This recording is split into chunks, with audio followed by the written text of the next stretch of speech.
Hey everyone, this is Amos Bilo again. I'm here with Ryan, who is a member of the Anchored Bootcamp that we're finishing up this week. I wanted you to be introduced to him and also get his outlook on what this was like so that if you're interested in something like this, he can speak to it. So, Ryan, thanks for being here with me. Why don't you just tell us a little bit about who you are and what you do? So, Ryan Halter, I'm a history sophomore histories teacher at Kingdom Prep Lutheran High School. I've got a family here in Milwaukee, Wisconsin, young son and 1-year-old son and a wife, and it's pretty awesome. Just called worker, just enjoying the pleasure of serving my Savior in a way that is very special and unique. It's pretty cool. That is cool. Awesome. Okay, so I'm going to jump right in. What was the main reason that you decided to do this Anchored Bootcamp? So I've been talking with my wife for a while about just like weight loss and just kind of like mental blocks along the way that I've been struggling with. I got a lot of head information about how to eat right and how to exercise. And I know a lot about that stuff, but my struggle always seemed to be, although I know these things, why do I keep falling off the horse? And why do I keep basically getting lazy and doing things that I'm not supposed to be doing, not respecting my body with the food I'm eating or the exercise I'm doing or how I'm even just living my life and the habits that I lead. And so a good friend of mine, Tyler Shinnick, he texted me a couple of weeks before this was going to start, and he was just like, "Hey, I'm thinking about doing this thing. It would be cool to do it together. I want to give it a shot." And I was like, "Okay, I'll think about it." And I kind of researched it a little bit and kind of looked into it. Didn't know how I felt about like the coaching aspect or whatever, but it had just been a really important point that, now that I have a son, I have another child on the way. I need to kind of figure this out if I'm going to be around to be the very best father I can be. And so after kind of thinking about it, I said, what's the worst that could happen? More knowledge doesn't hurt. So I thought, let's dive in both feet first and just see what happens.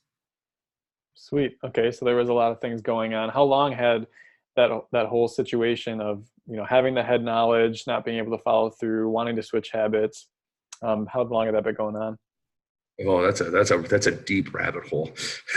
that's I've been struggling with my own personal, psychological stuff and fatherlessness and just all these kinds of things. And I've been able to work through so many different things. But I would say probably since I was high school till now, I've always struggled with knowing what I'm supposed to do to take care of my body and then falling apart and not being able to hold up that end of things. Okay. And how had that been affecting you since high school in different situations or the people around you? Self-image obviously is the worst. You'll look at yourself and you say, you have these goals, you have these ideas, what I'm going to do.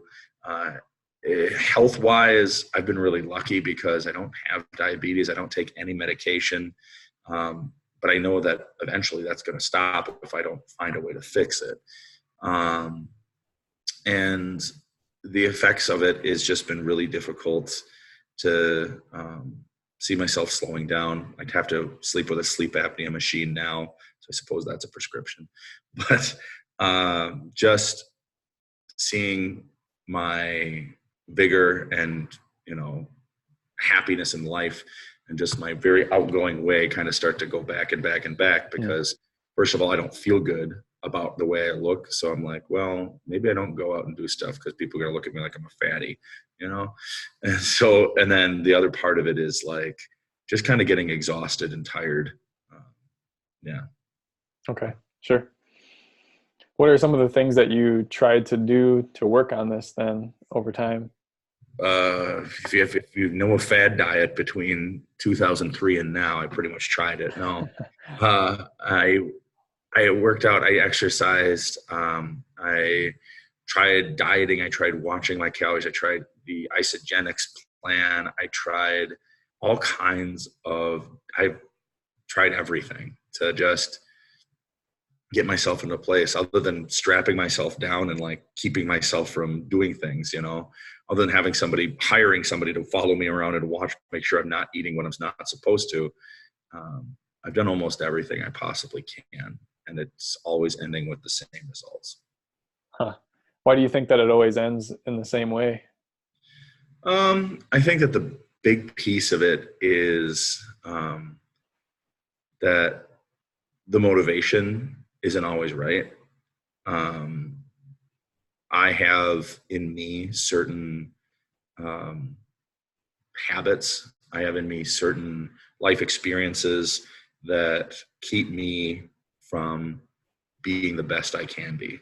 And although I want to fix those things, and in a moment, at that moment, I want to fix it, the real me kind of comes through, and don't have somebody there to try to like steer me in the way. I have moments of, I want to do this. I want to live this way. I want to be this way. And then the real me comes back. One of the things that really reached out to me during coaching is the idea that like, I have the choice. I cannot use laziness as an excuse. Like if I want to sit and eat a pint of ice cream at 10 o'clock at night and veg on Netflix, like that's who I am. That's what I want to do. But I've never had somebody in line to like curb those things or to try to think about those things in an abstract way, which has been really helpful with the coaching. Okay. Good. I don't know if I'm allowed to switch to coaching at this point or talk about that, but no, we'll make that the next question. So what were your thoughts on coaching before you met me or did this? Truthfully, I've always been like, kind of weak person needs a life coach, like, well, you can't figure life out. And, of course I'm being very, biting towards somebody who can't do this. And then I figure out like, well, I'm cynical towards people who can't do it. And yet I'm this exact person who can't do it. Before I met you, I think that I was just kind of like, yeah, what are you going to do? Tell me that the sky's happy or, that everything's happy, hunky dory. And like, no, this isn't real. Real people need to pick them up by the bootstraps and do it on their own, and so that's kind of how I thought. Okay, sure. So then jumping into the boot camp, we'll talk about the experience of, what it was like with the guys and the actual like material, but what was the actual coaching part like, experiencing that? It was pretty good. It was interesting to just see a lot of new ways of thinking about stuff. I really liked, one of the things that sticks out to me still is the first lesson. When I was ready to dive in head first, and I thought, I'm just going to get racked with a whole bunch of, this is what you need to do and this is what you don't need to do. And it was actually more of like a laid back coaching session where it was kind of, what do you want to be? Set up goals for yourself and new ways of thinking about those goals, instead of like measuring your goals based upon, measuring your goal based on concrete ideas of, when you hit this, you'll get this. And when you hit this, you'll get this. And when you get this, the idea of like, imagine how you'll feel if you can hit this goal. Imagine what's surrounding you, the ideas behind it. It was just really a cool experience. And I really enjoyed that aspect of it, but also the other lessons were like, then now we can build off of that. And just the firm foundation, I think, worked out really well. Cool. Okay. So maybe your perspective changed a little bit on what coaching is and how it has to go. Yeah, quite a bit. So what was the rest of the experience like in detail with, having gone through it now, looking back, what was that like? I really, really enjoyed it. One of the cool things was committing early on about like, you had to sign a contract to say like, this is worth the time and this is worth the energy. So I'm going to make, we have to be true to ourselves. And I thought it was really cool. Especially, I really liked, my favorite part of it was the group calls where we're all able to get together and just like kind of lean on each other. And, I mean, it starts off, we're like, oh, we're going to meet for a half hour. And then, oh, we're going to meet for an hour. And, by the last one that we had, it was probably like 2 hours, 2.5 hours, and we're not quite done. And nobody's, biting at the bit to try to get out of there or anything like that. But it was just kind of like this brotherhood that we were able to kind of like, yeah, let's lean on each other and let's build each other up and recognize that, like, there's so many things going on. And it was such an amazing thing to work together. I don't know if I'm talking in circles here or not, but that's kind of that's where I'm at. Okay, great. So the group calls is really what stood out. Yeah. And what are some of the things that you are proud of accomplishing, some of the ways that you feel now that maybe are different than before? Biggest thing is just taking accountability for myself with a lot of my actions and making action steps and finding ways to get myself to the next level. I find myself having more energy and sleeping less, which is weird. I find myself having more energy and actually like eating less. Like what I mean by eating less is like having larger, parts of the day where I'm able to, when I'm in the middle of teaching and I'm most stressful part of my day, where before I was constantly like in between each class, pound some food, look for food. The moment class was over, I'm hungry, and all of a sudden I'm like having this sustained energy to be able to keep going forward, because we started with like a lot of where the heart was and kind of built our way out from that. I think that's a really cool result of the coaching so far. Being able to wake up at 5 a.m. and not be like, good, and roll out of bed. Instead of like really excited to like, I talked to you about my podcast and how I'm able to like, I look forward to it. Like I go to bed, at night after I've like sat down and, wrote down my praises for the day and gone through my prayer and like moving my rocks for the next day and getting myself set up.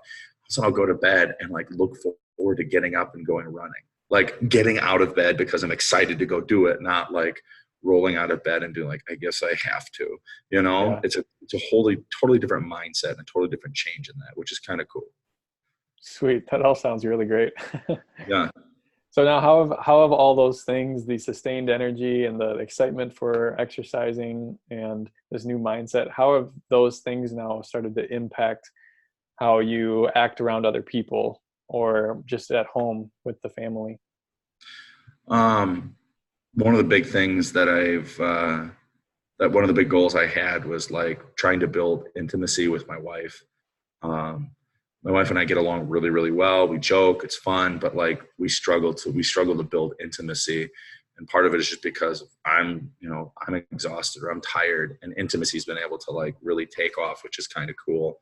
I'm able to, not be like, get home and see my son and spend 10 minutes with him and go, all right, now you take him back, because I'm exhausted or I'm tired. I'm able to see more of him, see myself being with him more, being active with him, running around on the floor with him. And it's kind of cool in that way.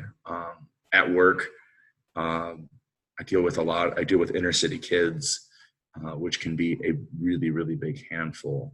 And I'm finding myself more and more being able to handle a lot of what's going on. Still, struggling as a sinner and still struggling as, with my limits as a man, but being able to take the best with the worst and not just retreating into old trapdoors that existed for me, rather than talking through stuff, finding myself at the bottom of a bag of tacos, so.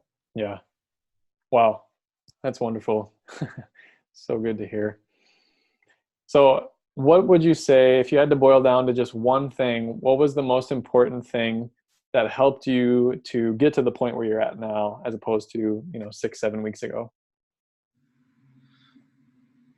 One thing that really helped is, man, that's a tough question.